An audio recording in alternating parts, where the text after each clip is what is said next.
Coucou tout le monde, j'espère que vous allez bien. On se retrouve aujourd'hui pour un nouvel épisode de podcast. On est déjà à la fin du mois d'octobre, c'est le dernier épisode de notre Spooky Season. Ça m'aura bien fait rire tout le mois.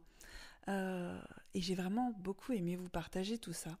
Et je me suis dit que c'était bien de conclure ce mois d'octobre justement sur l'essence même de ce mois d'octobre, de ses énergies, de la signification d'Halloween et de tout ce qui fait son charme et sa beauté à mes yeux en tout cas. J'ai envie d'appeler ce podcast « Les portes entre les mondes, le voile entre les vivants et les morts ». Le mois d'octobre a toujours été empreint d'une atmosphère particulière.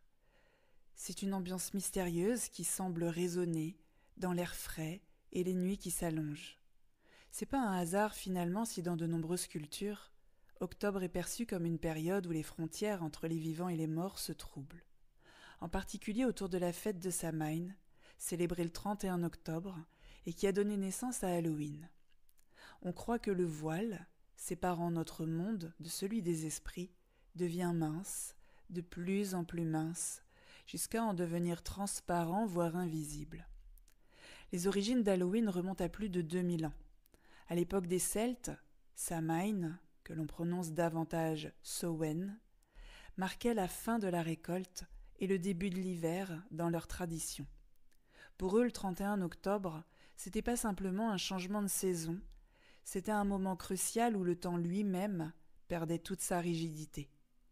Tout le monde croyait que durant cette nuit particulière, les esprits des morts pouvaient revenir dans le monde des vivants. Les Celtes allumaient de grands feux de joie et portaient des masques pour se protéger des esprits malveillants, tout en accueillant les esprits des ancêtres. Avec l'arrivée du christianisme notamment, c'est une fête païenne qui a été absorbée par la fête chrétienne de la Toussaint, All Hallows Eve, la veille de tous les saints, qui est devenue Halloween en version contractée. Au fil des siècles, c'est une célébration qui a évolué pour intégrer, c'est vrai, des éléments de folklore et de superstition, mais elle a toujours conservé cette idée fondamentale, un moment de connexion entre les vivants et les morts. Mais ce voile dont je vous parle, que signifie-t-il réellement ? Pour toute la communauté ésotérique, ce voile représente une barrière énergétique qui sépare notre réalité physique du monde spirituel. Pendant la majeure partie de l'année, cette barrière est assez solide, difficilement franchissable. Les échanges avec les âmes, les esprits ou les entités de l'autre côté nécessitent des efforts, certains rituels et parfois des dons spécifiques. Cependant, autour de Samhain, cette barrière s'affaiblit, facilitant les contacts entre les vivants et les défunts. Aujourd'hui, cette croyance persiste d'ailleurs dans diverses formes de spiritualité moderne. Dans la communauté ésotérique, on rapporte que durant cette période, ils ressentent une augmentation des présences spirituelles. J'aime souvent dire au mois d'octobre, si vous avez l'impression qu'on vous observe alors que vous êtes tout seul, vous avez raison, c'est qu'on vous observe. Les contacts avec les défunts deviennent plus fréquents et les visions un peu plus claires. Beaucoup d'entre eux organisent des séances de communication avec l'au-delà, où ils agissent en tant qu'intermédiaires entre les âmes errantes et leurs proches encore en vie. Mais pourquoi octobre ? Et surtout, pourquoi la nuit du 31 serait-elle si propice à tous ces échanges dont je viens de vous parler ? Certains expliquent que c'est lié au cycle naturel de la Terre et de ses énergies. L'automne, c'est la saison où la nature entre en dormance, les arbres perdent leurs feuilles et la lumière commence à décroître. Cette transition symbolise la mort. Alors la mort non pas comme une fin tragique, mais plutôt comme une phase nécessaire d'un cycle éternel. C'est une énergie de transformation qui favoriserait l'ouverture des portes entre les mondes. Pour ceux qui pratiquent les arts divinatoires d'ailleurs, c'est une période idéale pour consulter les tarots, faire des lectures de runes ou invoquer des esprits. Beaucoup affirment que les messages reçus à ce moment-là sont plus nets, plus précis et surtout demandent beaucoup moins d'efforts que le restant de l'année. Les visions prophétiques sont amplifiées et les signes envoyés par les guides spirituels deviennent plus évidents. Les rêves également peuvent prendre une tournure tout à fait différente. Ils deviennent davantage des espaces d'exploration où l'on peut rencontrer des âmes défuntes ou recevoir des messages ou des enseignements spirituels. Cependant, bien entendu, s'aventurer dans ces territoires demande de la prudence. Les spécialistes, de manière générale, en spiritualité, souligneront toujours l'importance de se protéger, avant de tenter toute communication avec l'au-delà. Se protéger dans le sens où je n'encouragerais personne à tenter ce genre de choses quand on est très fatigué, quand on est malade ou qu'on ne va pas bien dans sa tête tout simplement. Parce qu'on vient de se fâcher, parce qu'on a entendu quelque chose qui ne nous a déplu, parce qu'on ne va pas bien. Parce qu'à ce moment-là, on vibre assez bas, et pour moi, on attire toujours à soi ce que l'on vibre. Si vous vibrez très bas, vous vous connecterez avec ce qui est très bas. La baisse de ce voile peut aussi attirer des énergies qu'on va appeler perturbatrices. Certains diront malveillantes.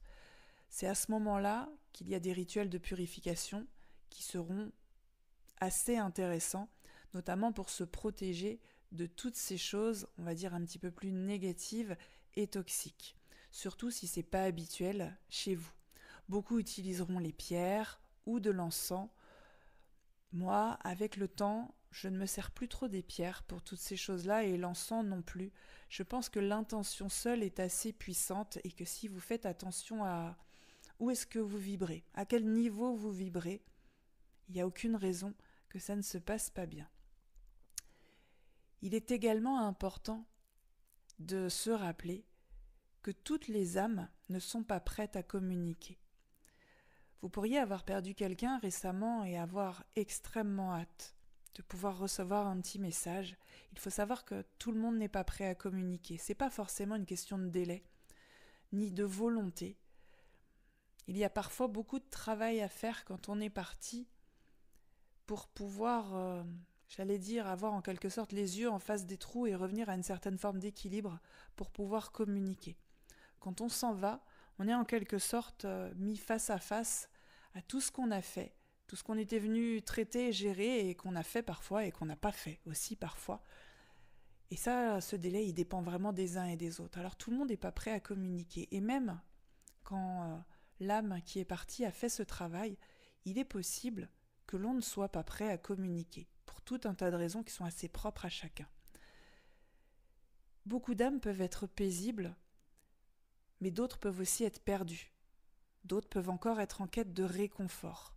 C'est donc essentiel, à mon sens, d'aborder toutes ces pratiques avec respect, j'insiste, on ne fait pas du tourisme ésotérique, et de la compassion, en reconnaissant finalement que chaque âme a son propre chemin à suivre. Les portes entre les mondes, c'est pas seulement une métaphore poétique.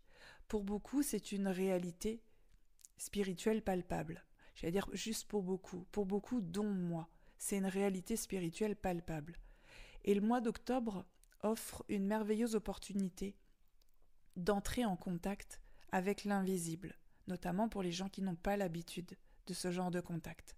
C'est une magnifique opportunité de recevoir des messages, de comprendre l'au-delà, de renouer avec nos racines spirituelles et de sentir la présence des êtres chers qui ne sont plus là. Je vous le redis, particulièrement au mois d'octobre, si vous avez l'impression qu'on vous observe quand vous êtes tout seul chez vous, vous avez raison, vous n'êtes pas fou, si on peut le dire comme ça, et on vous observe bel et bien.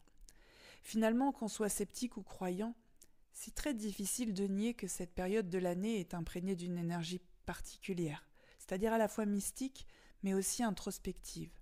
Et finalement, quand on va explorer ce voile, on cherche souvent à comprendre les secrets qui l'entourent. On renoue non seulement avec nos ancêtres, mais aussi avec une part de nous-mêmes, souvent enfouie sous la routine du quotidien.